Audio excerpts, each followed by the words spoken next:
Welcome back mga ka-TV. Ang video na tatalakayin natin ngayon ay ang chapter 56 ng The Most Notorious Talker Runs the World's Greatest Clan, at kung bago ka lang sa channel ko ay huwag mahiyang mag-like, subscribe o follow at i-click ang notification bell para ma-notify ka sa susunod na video. Paalala, ang video na tatalakayin natin ngayon ay maaaring mag-iba mula sa ilalabas na anime. Hindi ko inaangkin ang mga drawing o anumang materyales na ipapakita. Ang layunin ko ay magpakita ng suporta at magbigay ng impormasyon tungkol dito. Ang lahat ng kredito ay nananatili sa mga orihinal na may-ari. Maraming salamat. Sumugod si Fenocchio sa opisina ni Noel, puno ng panlilibak at galit sa tinig. At idineklara na matagal nang alam ni Noel ang lahat at inabuso lamang siya mula sa simula. Sa sobrang galit, napasigaw siya nang malakas na nabasag ang salamin ng bintana, sabay sumpang papatayin niya ang buwisit na batang to. Sa labas ng base, nakatayo si Nakauga at Alma kasama si Leon, napapalibutan ng mga tauhan ni Fenocchio. Pinagbilinan sila ni Leon na huwag gumalaw, mahigpit ang utos ni Noel na huwag makialam. Isang malakas na putok ang umalingaw-ngaw mula sa opisina ni Noel, na nagdulot ng kaba sa kanilang lahat. Sa loob, walang kahirap-hirap na iniiwasan ni Noel ang mga malalakas na sipa at suntok ni Fenocchio. Minsan pa'y gumaganti ng putok mula sa kanyang baril, ngunit nasasalo lang ni Fenocchio ang bala gamit ang kamay. Sabay tawat pangungutya sa laruan ni Noel. Tahimik na inaamin ni Fenocchio sa sarili na may pambihirang galing si Noel, kahit pa siya ang may bentahe sa ranggo at trabaho. Habang tumitindi ang labanan, palitan din ng matatalim na salita ang dalawa. Tinukso ni Noel si Fenocchio, sinabing takot lang itong magtanong ng ganoong paraan. Nang subukan ni Fenocchio na sabihing puro bluff lang iyon, bigla niyang narinig mula kay Noel ang pangalang Alessio Luciano, na agad nagpahinto sa kanya. Tila isang mahiwagang orasyon daw iyon na nagpatahimik sa galit na demonyo. Ipinaliwanag ni Noel na si Alessio ay anak ng kasalukuyang pinuno, underboss ng pangunahing pamilya, at mismong nakakataas ni Fenocchio.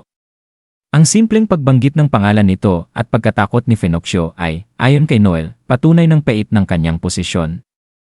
Kinuha ni Noel ang isang dokumento at iniabot sa kanya para basahin. Nanlaki ang mga mata ni Fenocchio habang binabasa ang laman, isang plano para sa kauna-unahang opisyal na paligsahan ng mga seeker sa imperyo. Bukas sa lahat at hindi katulad ng mga lihim na laban ng mga mababang uri. Una niyang tinawanan ito, sinabing trabaho ng mga seeker na mangaso ng halimaw. Hindi magpahamak para sa kasiyahan. Ngunit kalaunan, napagtanto niyang ito nga ang tamang panahon para magtagumpay ito, lalo na sa nalalapit na pagtawid ng isang valiant. Ipinaliwanag ni Noel na magsisilbi rin itong pagsasanay militar at magiging napakalaking negosyo. Nagduda si Fenocchio at tinanong kung may kasunduan na si Noel kay Alessio. Itinanggi ito ni Noel na may kasamang mapanuksong ngiti, at ipinaliwanag na iba si Alessio sa kanyang amang sumusunod sa tradisyong chivalrous ng Yakuza. Mas moderno ito, mas nakatuon sa negosyo kahit gumagamit ng dahas. Kung malalaman ni Alessio ang plano, baka iwanan nito ang kasalukuyang kaalyado at lumipat sa panig ni Noel. Pagkatapos ay tumawa siya at sinabing hindi niya pa nga ito nakikilala, lalo lang ikinagalit ni Fenocchio. Mabilis na binaligtad ni Noel ang sitwasyon, tinawag siyang bulok na Yakuza na kahit anong kayamanan o teritoryo ang nakuha, mawawala rin pag-upo ni Alessio bilang ikalawang henerasyong pinuno. Hinamon niya si Fenocchio na agawin ang posisyon ng kanyang boss at siya mismo ang tutulong. Nagulat si Fenocchio at tinanong kung ibig sabihin nito ay pagtaksilan niya ang sarili niyang amo. Sagot ni Noel, kung wala siyang tapang na gawin yon, bakit pa siya naging isang Yakuza? Sa di sinasadyang pag-atras ng dalawang hakbang, pinaalala ni Noel ang una nilang enkwentro kung saan muntik na siyang takutin ni Fenocchio pero umatras dahil sa tiwala ni Noel sa sariling magiging pinakamalakas kahit mahina ang kanyang uri ng trabaho. Sa tinig na may doble ang kahulugan, tinanong niya, hanggang saan ka atras?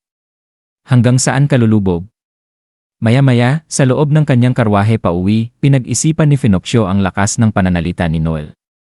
Naalala niya ang sagot ni Noel nang tanungin kung paano siya nakasisigurong hindi magiging kapareho ng sinapit ni Andreas. Ang tugon, ang kamatayan ni Andreas ay magiging isang maliit na balita sa dyaryo, ngunit ang kanya ay tatatak sa kasaysayan. Napangiti si Fenocchio, tunay ngang kakaibang tao si Noel. Pagbalik sa opisina ni Noel, tiningnan ni Leon ang wasak na lugar at napailing, tinutukoy ang panganib ng pakikipag-usap ng mag-isa sa taong nais siyang patayin. Umiling lang si Noel at nagbiro na panahon na para mag-ayos muli ng opisina, lalo't sagot naman ni Fenocchio ang gastos. Tuwa si Alma at agad tinanong kung pwede silang maglista ng gusto, na tinugon ni Noel ng sabay-sabing lahat ng bagay sa isang kwarto ay bahagi ng interior design. Hindi na lang nakaimik si Leon. Nagtapos ang tagpo sa tahimik ngunit makahulugang eksena, si Hugo, nakaupo sa loob ng selda, pahiwatig na may mas malawak pang plano si Noel na hindi pa nabubunyag, at dito nagtatapos ang chapter 56 ng Talker. Patuloy lang sa pagsubaybay mga ka-TV hanggang sa susunod na kabanta.